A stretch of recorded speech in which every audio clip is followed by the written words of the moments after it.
So the recent CDC guidelines, the changes to the CDC guidelines that say that if you've been vaccinated, you don't have to wear a mask. This is causing some controversy, and we're seeing this in stores. So because they have pretty much lifted this mask requirement, or this mask guideline, you have people that are getting upset. They're going to stores and they're realizing that they still have to wear a mask.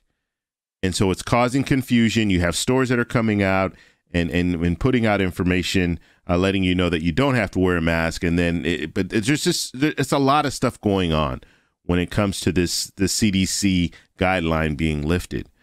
And so we're going to talk a little bit about that. We're also going to talk about this infrastructure bill. So this infrastructure bill, the Republicans, they will be unveiling their proposal, another proposal, this week, either today or tomorrow. We'll hear some more information about it. And so I want to talk about that because it's very important for us to focus on this infrastructure bill, because as soon as they can get this passed, then they're going to move on to the second infrastructure bill. And that's the important one for most Americans, because that's the one that's going to focus on this human infrastructure. And so we're talking about the free college education. We're talking about extending the child tax credit, things like that. That's what they're going to focus on with this second infrastructure bill.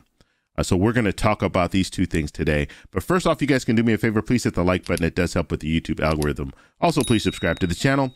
Hit that little bell notification. That way you'll get notified anytime we put out a video. Okay, so let's get to this first story here. So the mask mandate. So I think people were really excited when they realized if you're vaccinated, you don't have to wear a mask. You don't have to abide by this 6-foot rule and social distancing and all that. You can pretty much go about your normal life. And so when they lifted this mask mandate, the first thing that I was thinking about is, well, I get to go to a store and I don't have to wear a mask, which is great. But it's not as easy as that. And we're finding out more information. And if you look at this article from USA Today, it says Spring Mask Wars. Stores update COVID-19 policy amid fears of conflict. So you have stores that are starting to lift this mask mandate. And I mean, we have a number of stores that have come out and said that you don't have to wear a mask. So Walmart, Sam's Club, Costco, Starbucks, Target, CVS.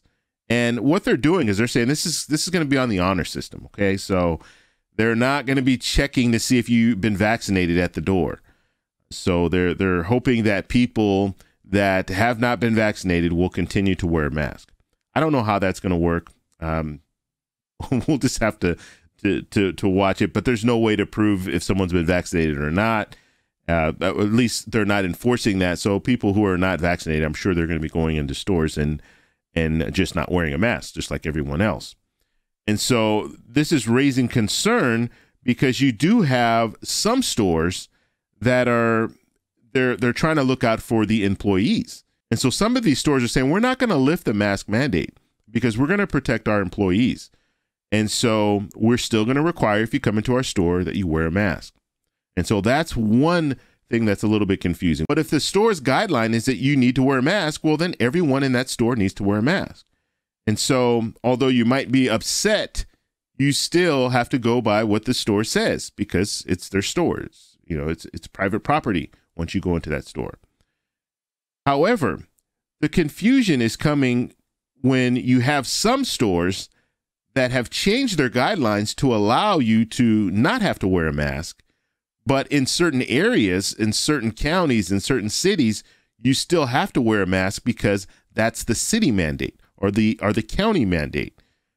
And so Ricky Schroeder, and it's interesting because I haven't heard Ricky Schroeder's name in a long time, but if you guys are old like me, then you've seen Silver Spoons, and so you know Ricky Schroeder from Silver Spoons. He was also on NYPD Blue. I never watched that show. But nonetheless, he goes into a Costco in Los Angeles. And in Los Angeles, there's still a mandate. So you still need to wear a mask. And so he heard that Costco said that you don't have to wear a mask anymore. So why are you telling me that I need to wear a mask? But that's because the county guideline says you need to wear a mask. Okay. And California has already indicated that they will be requiring. So they're going to keep the same guideline. Now, I don't know if it's all of California or if it's just certain areas, but it looks like the guideline won't be lifted until June 15th. So there's still some time there. But anyway, Ricky Schroeder, he got on his Facebook, posted a video. I don't have the video to show you guys, but I just thought that was really interesting because now you have store employees, they're having to enforce this, which is bad in itself, where you have to have store employees saying, look, you need to put your mask on. And they're saying, well, no, the guidelines, Costco says that you don't have to wear a mask. So, I mean, and I'm using Costco, but I'm just saying it could be any store that's in an area where there's a mandate. If there's a local mandate saying that you need to wear a mask, you still need to wear a mask.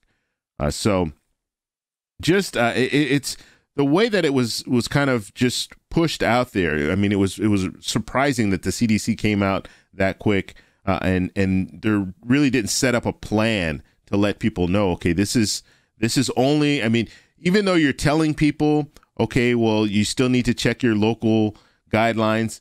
When people hear that you don't have to wear a mask, and then they see stores coming out and saying you don't have to wear a mask, of course, they're going to look at that and say, well, I don't have to wear a mask. They're not even thinking about their local and state mandates.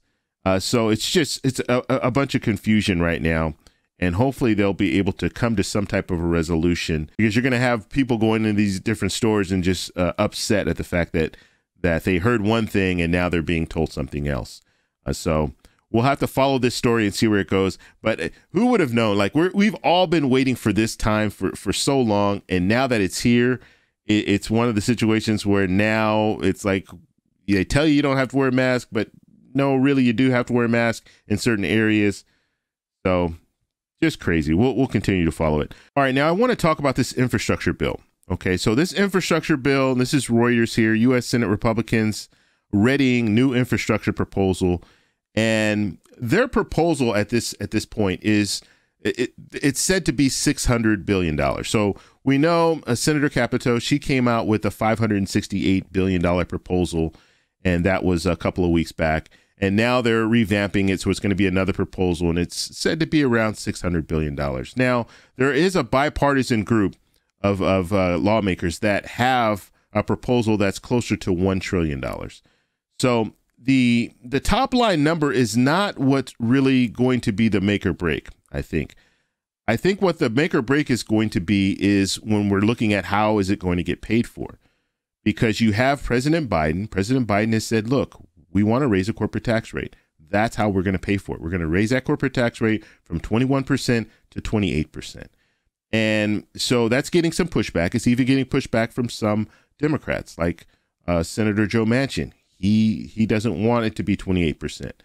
So they're going to have to drop that number down if they want to at least get all the Democrats on board to move forward. If they want to go through reconciliation and not make it bipartisan, they still need Democrats. And so they're going to have to probably drop that corporate tax rate down, maybe around 25%. But Republicans, they don't want to do a corporate tax rate increase at all.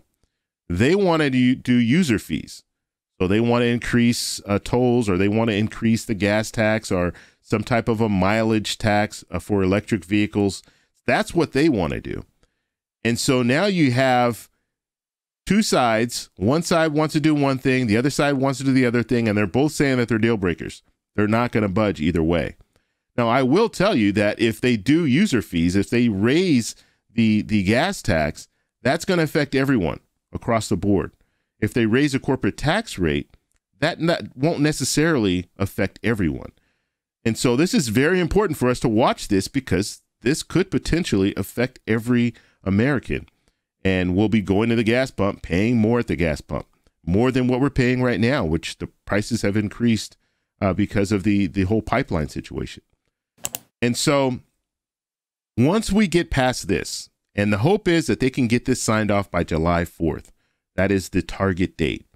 Once we get past this, then we can move into the human infrastructure. That'll be the second bill. And that is where we're talking about a potential stimulus check. Now, I don't want to get you excited, because I think it's highly unlikely at this point for them to add a stimulus check to this. However, it's still on the table.